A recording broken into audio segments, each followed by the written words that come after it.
Hi అండి, నేను మీ Kavitha. Welcome back to Himanya kitchen. ఈరోజు హిమన్యా కిచెన్లో గుత్తి వంకాయ మసాలా కర్రీని ఏ విధంగా తయారు చేయాలో చూపించబోతున్నాను.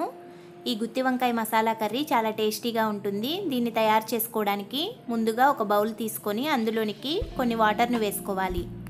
ఈ వాటర్లోనికి 1 టేబుల్ స్పూన్ సాల్ట్ని యాడ్ చేసుకొని ఇప్పుడు వంకాయను 4 ముక్కలుగా కట్ చేసుకోవాలి. ఈ వీడియోలో చూపించిన విధంగా వంకాయను కట్ చేసుకొని మనం సాల్ట్ కలిపిన వాటర్లోనికి యాడ్ చేసుకోవాలి. ఇదే విధంగా అన్ని వంకాయలను కట్ చేసుకొని వాటర్లోనికి వేసుకొని పెట్టుకోవాలి. ఇప్పుడు మసాలా ప్రిపేర్ చేసుకోవడానికి ఒక ప్యాన్ పెట్టుకొని అందులోనికి 1 టేబుల్ స్పూన్ పల్లీలను యాడ్ చేసుకోవాలి. ఈ పల్లీలను లో ఫ్లేమ్లో పెట్టుకొని ఫ్రై చేసుకుంటే పప్పు చక్కగా ఫ్రై అవుతుందండి. ఇప్పుడు ఇందులోనికి 5-6 ఎండు కొబ్బరి పలుకులను యాడ్ చేసుకోవాలి.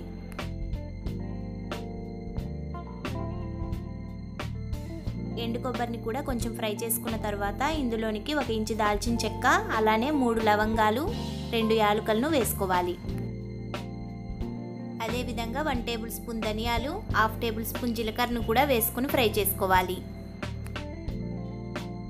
హై ఫ్లేమ్లో పెట్టేస్తే మసాలాలన్నీ త్వరగా మాడిపోతాయి కాబట్టి లో ఫ్లేమ్లో పెట్టుకొని మాత్రమే ఫ్రై చేసుకోవాలి. చివరగా 1/2 టేబుల్ స్పూన్ నువ్వులను వేసుకొని ఫ్రై చేసుకోవాలి. నువ్వులు త్వరగా మాడిపోతాయి కాబట్టి చివరగా యాడ్ చేసుకుంటున్నాము. మనం ఫ్రై చేసుకున్న మసాలాలన్నీ చక్కగా ఫ్రై అయిన తర్వాత వీటిని తీసి ఒక మిక్సీ జార్లోనికి యాడ్ చేసుకోవాలి. ఈ మసాలాలను ఫస్ట్ కొంచెం కోర్సుగా గ్రైండ్ చేసుకున్న తర్వాత కొంచెం వాటర్ యాడ్ చేసుకుంటూ ఫైన్ పేస్ట్ లాగా గ్రైండ్ చేసుకోవాలి. ఈ విధంగా తయారైన మసాలా పేస్ట్ను పక్కన పెట్టుకోవాలి.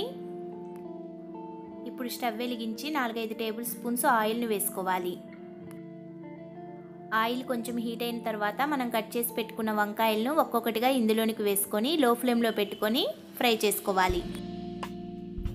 అన్ని వంకాయలను వేసిన తర్వాత మూత పెట్టుకొని 4-5 నిమిషాల పాటు లో ఫ్లేమ్లో పెట్టుకొని మగ్గించుకోవాలి. వంకాయలు కూడా ఈ విధంగా చక్కగా మగ్గిపోయిన తర్వాత వీటిని తీసి ఒక ప్లేట్లోనికి పెట్టుకొని చల్లారనివ్వాలి. ఇదే ఆయిల్లోనికి 1 మీడియం సైజు ఆనియన్ను సన్నగా కట్ చేసుకొని వేసుకోవాలి. అలాగే 2 పచ్చిమిరపకాయలను కూడా పొడవుగా కట్ చేసుకొని వేసుకోవాలి. ఈ ఆనియన్స్, పచ్చిమిర్చి కొంచెం ఫ్రై అయిన తర్వాత ఇందులోనికి 1/2 టేబుల్ స్పూన్ పసుపు, 1 టేబుల్ స్పూన్ సాల్ట్ యాడ్ చేసుకోవాలి.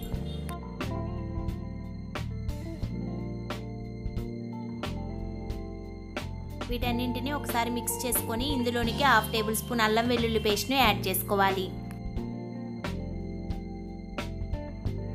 అల్లం వెల్లుల్లి పేస్ట్ కూడా చక్కగా ఫ్రై అయ్యి మంచి సువాసన వచ్చేటప్పుడు ఇందులోనికి 1 మీడియం సైజు టమాటాను కూడా సన్న ముక్కలుగా కట్ చేసుకొని వేసుకోవాలి.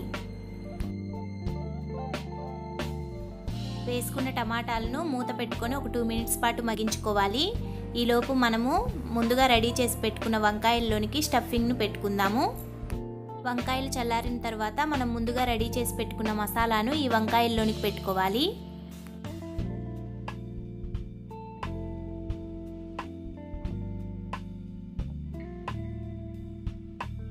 ఇలా అన్ని వంకాయలను ప్రిపేర్ చేసుకొని పక్కన పెట్టుకోవాలి. ఈలోపు టమాటాలు కూడా చక్కగా మగ్గిపోయాయి. ఇందులోనికి 1 టేబుల్ స్పూన్ కారంని యాడ్ చేసుకోవాలి. వేసుకున్న కారంను కూడా పచ్చివాసన పోయేంత వరకు ఫ్రై చేసుకొని మనం ముందుగా మసాలా స్టఫ్ చేసి పెట్టుకున్న వంకాయలను ఇందులోనికి యాడ్ చేసుకోవాలి. వంకాయలు స్టఫ్ చేయగా మిగిలిన మసాలాను కూడా ఇందులోనికి వేసుకోవాలి.